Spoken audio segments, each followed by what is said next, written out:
Us condition any time that can burst up and patient can die any time. تو اس کی مثال آپ یوں سمجھے جیسے بلون جو بچوں کو پھونکنے کا بلون ہے، اگر کسی وجہ سے اس کی کسی ایک پارٹ میں ویکنس رہ جائے تو وہ بلون کے اوپر ایک بلون جیسا آ جاتا ہے، وہ پتلا سا حصہ ہوتا ہے، اس کو اگر انگلی پہ لگا تو وہ پھٹ جاتا ہے، تو اس کو انیورزم کہتے ہیں، انیورزم. تو وہ ایورٹک انیورزم، ایورٹا کے اوپر انیورزم ہو گیا تھا، تو اس کو ایمرجنسی سرجری پلان کی گئی اور رات کے 12 بجے تقریباً اس کی سرجری شروع ہوئی.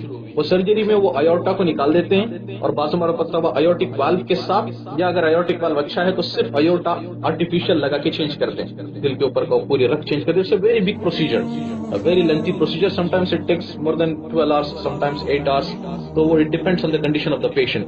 تو اس کو رات بھر آپریٹ کرتے رہے، اس کو رات بھر آپریشن ہوتا رہا. تو صبح تقریباً 8:30-9 بجے کے قریب اس کی سرجری ختم ہوئی اور سارے اس کو چینج کر دیا، اور دل کی دھڑکن سب صحیح چل رہی ہے، بلڈ پریشر صحیح ہے، اس کا ہارٹ بیٹ وغیرہ سب صحیح چل رہا ہے. تو اس کے چیسٹ کو کلوز نہیں کیے، عام طور پر اس لیے کرتے ہیں کہ یہ جو اسٹرنم اوپن کیے ہوتے ہیں، جو نارمل سرجریز ہوتے ہیں اس میں تو کلوز کر دیتے ہیں، لیکن اس کو جس کو ایکسپیکٹڈ ہو شاید دوبارہ اس کو کچھ ضرورت پڑے سرجری کی، تو اس کو کھلا رکھ کے صرف اوپر سے ایک گلوس رکھ کے کلوز کر دیتے ہیں تاکہ فوراً ایمرجنسی میں اوپن کر سکیں. تو ایسا رکھ کے نا اس کو بیڈ پہ شفٹ کر رہے تھے، آپریٹنگ بیڈ سے آئی سی یو بیڈ پہ.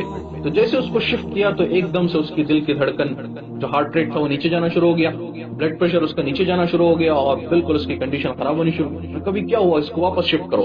تو فوراً اس کو آپریٹنگ بیڈ پہ شفٹ کیا تو بالکل سب کچھ زیرو ہو گیا، heart rate zero, blood pressure zero, E C G ختم. سب ایک دوسرے کا چہرہ دیکھ لیا، اس کو ہوا کیا ہے. انستھیشیا والوں سے پوچھتے، وہ بھی کہتے بھائی ہمیں بھی نہیں پتا کیا ہوا، ہم نے تو کچھ کیا بھی نہیں، کچھ ایکسٹرا ڈرگ بھی نہیں دیا. تو بالکل سب صحیح چل رہا تھا. تو پھر اس کو فوراً ڈرپس کر کے نا پھر اس کو چیسٹ کو اوپن کیا تو دیکھا دل تو بالکل سویا ہوا ہے، خاموش، دھڑکنا بھول چکا ہے دل. تو وہ جو آپریٹنگ سرجن تھا ڈاکٹر مشال غندور، بہت نیک انسان ہے، سعودی کا one of the top cardiac surgeons ہے، وہ بھی آ گیا. تو کیونکہ پوری رات کی محنت تھی تو اس کو شاک دیتے ہیں دل کو، وہ اس کو کہتے ہیں انٹرنل ڈی پی. اسپونس جیسے ہوتے ہیں وہ ڈائریکٹ دل پہ لگا کے باہر سے اس کو شاک دیتے ہیں. تو شاک دیتے تو وہ ایسے اچھلتا تھا اور پھر سو جاتا تھا، شاک دیتے تو پھر ایک بار دھڑکتا تھا پھر سو جاتا تھا.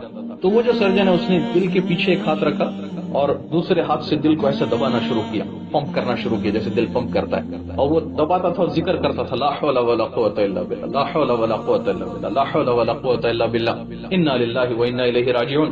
جب وہ پمپ کرتا تھا تو چونکہ بلڈ ایجیکٹ ہوتا ہے ہارٹ سے تو تھوڑا سا ہارٹ ریٹ بھی آتا تھا، ای سی جی بھی آتی تھی، بلڈ پریشر بھی آتا تھا، پھر چھوڑتا تو پھر دل سو جاتا تھا. تو عام طور پہ کوئی 10-12-15 منٹ کرنے کے بعد اس کو چھوڑ دینا چاہیے کہ یہ تو مردہ ہو گیا، ابھی تو اس کے اندر جان کہاں سے آئے گی. لیکن پوری رات کی محنت کی اور سب کھڑے، سب تھکے ہوئے، ساری رات جاگے ہوئے ہیں اور سب کے چہرے مرجھائے ہوئے تھے. وہ مستقل وہ چھوڑ نہیں رہا تھا نا، وہ ذکر کرتا تھا اور دباتا جاتا تھا، ذکر کرتا تھا دباتا جاتا تھا. میں نے ٹائم دیکھا تقریباً 9 بجے سے لے کر 9:25 یا 9:30 بجے تک وہ تھک رہا تھا لیکن دباتا جا رہا تھا آدھے گھنٹے تک نا. تو تقریباً 25-30 منٹ کے بعد اس کے دل کی دھڑکن شروع ہو گئی. تو جیسے ہی دل کی دھڑکن شروع ہوئی نا تو وہ جو سرجن تھا اس کی زبان سے جو بے ساختہ جو بول نکلا وہ میں سنانا تھا، بے ساختہ بالکل. جیسے دل کی دھڑکن شروع ہوئی اس نے کہا قل الروح من امر ربی، قل الروح من امر ربی، ان سے کہو یہ روح ہے، یہ اللہ کا امر ہے. شوف هذا روح. اس نے ہم سے کہا دیکھو یہ ہے روح جو اللہ تعالیٰ ڈالتا ہے. تو میں اس کے ساتھ کھڑا ہوا تھا، اس کے سیدھے طرف. میں نے کہا ماشاء اللہ کان، وہ جو چاہتا ہے وہ کرتا ہے، وما لم یشاء لم یکن، وہ نہ چاہے تو کوئی کروا ہی نہیں سکتا. وما تشاءون الا ان یشاء اللہ رب العالمین. اور میں نے دوسری آیت پڑھی یخرج الحی من المیت ویخرج المیت من الحی، وہ زندے میں سے مردے کو نکالتا ہے، مردے میں سے زندے کو نکالتا ہے. تو ہمارے سامنے وہ مصر کا سرجن کھڑا تھا ڈاکٹر یحاب، اس نے کہا ان اللہ علی کل شیء قدیر، تو بے شک اللہ ہر چیز پہ قدرت رکھتا ہے. پھر سب کچھ صحیح ہو گیا. اس کی جان کہاں سے آئی؟ یہ اللہ نے ڈالا. پھر اس کو واپس شفٹ کیا آئی سی یو میں، 2 دن کے بعد واپس لے کے آئے، اس کا چیسٹ کلوز کر دیا، پھر واپس شفٹ کیا. وہ چلنے لگا، وہ پھرنے لگا، وہ صحیح ہو کے فلائٹ میں بیٹھ کے اڑ کے چلا گیا ترکی. تو یہ کیسے ہوا؟ یہ اللہ کی قدرت سے ہوا. تو یہ 2 ڈفرینٹ چیزیں ہیں، ایک روح ہے ایک جسم ہے. روح کو بھی طاقت پہنچانے کی ضرورت ہے، جسم کو بھی طاقت پہنچانے کی ضرورت ہے. جسم کو اگر ہم نے اچھی سے اچھی غذا دی، دل اگر بیمار ہو گیا تو ناکامی کی زندگی ہے. حضرت عبداللہ بن مسعود رضی اللہ تعالیٰ عنہ کا فرمان ہے لو صحت ابدامکم، اگر تمہارے بدن ہیلتھی ہو گئے، you took a very nutritious food, you took all the proteins, you went to gym, you made a very good body, very muscular, very masculine, very attractive, صحت مند جسم لو صحت ابدانکم ومرضت قلوبکم، لیکن اگر دل تمہارے بیمار ہو گئے لکنتم اہون علی اللہ من الجعلان، تو تم اللہ کی نظر میں گندگی کے کیڑوں سے بھی زیادہ حقیر ہو جاؤ گے. بلکہ جسم مضبوط ہو گیا، دل بیمار ہو گیا. دل کی بیماری سے مراد یہاں کورونری ہارٹ ڈیزیز نہیں ہے، دل کی بیماری سے مراد والو کا پرابلم نہیں ہے، دل کی بیماری سے مراد دل کا اللہ کو نہ چاہنا، دل کا اللہ کے نبی صلی اللہ علیہ وسلم کی محبتوں سے خالی ہو جانا، سارے دل کی رگوں میں دنیا کی محبتوں کا بھر جانا. ساری رگوں میں کہیں کار کی محبت بیٹھی ہے، کہیں بنگلے کی، کہیں گاڑی کی، کہیں ریال کی، کہیں پیسے کی، مٹیریل اٹھتے بیٹھتے جاگتے سوتے اٹھ سب کچھ پورے دل کی رگیں بلاک ہو گئی دنیا کی محبت سے. تو یہ وہ بیماری جس کے بارے میں ہمارے اگر یہ دل بیمار ہو گیا تو پھر اللہ کی نظر میں اتنے حقیر ہو جاؤ گے. تو ہر بیماری کا کوئی ڈائگنوسس ہوتا ہے نا، جس سے پتہ لگتا ہے کہ بیماری ہے کہ نہیں ہے. ان کا احسان انہوں نے ڈائگنوسس بھی بتا دیا. فاطلب قلبك عند ثلاثه مواطن، تیرا دل بیمار ہے کہ ٹھیک ہے 3 جگہ دیکھو. انہوں نے کہا 3 جگہ دیکھو. پہلی چیز عند سماع القرآن، دیکھو کہ تمہارا دل قرآن میں لگتا ہے کہ نہیں لگتا. قرآن پڑھنے میں، قرآن سننے میں، قرآن سیکھنے میں، قرآن سمجھنے میں تمہارا دل لگتا ہے کہ نہیں لگتا.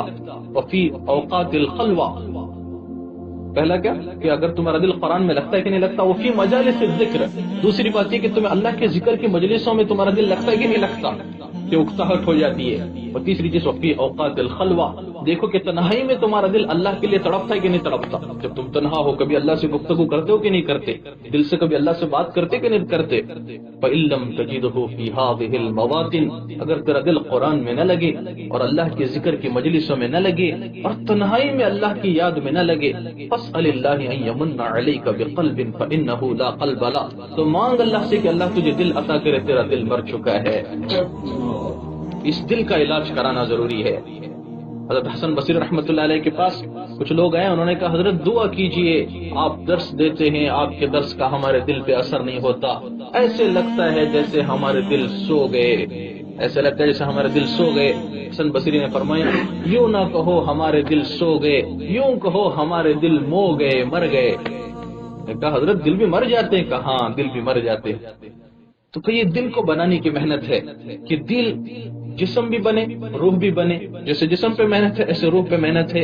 اگر ہوگا یہ، اگر ہم نے جسم کی غذا نہیں دی تو جسم کمزور ہو جائے گا، اگر روح کی غذا نہیں دی تو روح کمزور ہو جائے گا. اگر ہم جسم کو تو پورا نیوٹریشن دیتے رہے، جسم کو تو برابر کی غذا دیتے رہے، روح کو اگر غذا نہ دی تو جسم حاوی ہو جائے گا روح پر، اور جسم پھر روح کو روح کے نہ چاہتے ہوئے بھی جسم اس کو خواہشات کی طرف لے کے جائے گا، اللہ کی نافرمانیوں کی طرف لے کے جائے گا، برائیوں کی طرف لے کے جائے گا.